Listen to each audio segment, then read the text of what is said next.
ఒరేయ్, నువ్వు ఇంట్లో కృష్ణయ్యవి, వీధిలో రామయ్యవి.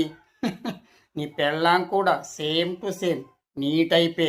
నీవు ఆఫీసుకు వెళ్ళంగానే బాయ్ ఫ్రెండ్ను పిలిపించుకొని డైలీ ఎంజాయ్ చేస్తుందిరా పిచ్చదవా.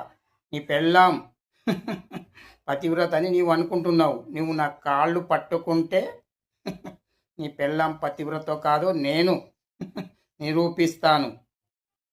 నీ పెళ్ళాంపై పెట్రోల్ పోసి రెడీగా ఉంచాను.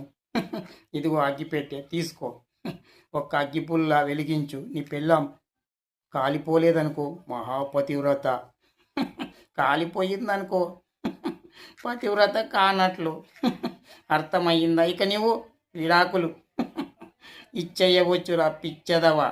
అలాగే కాపురం చేస్తే నీకే యమ డేంజరు.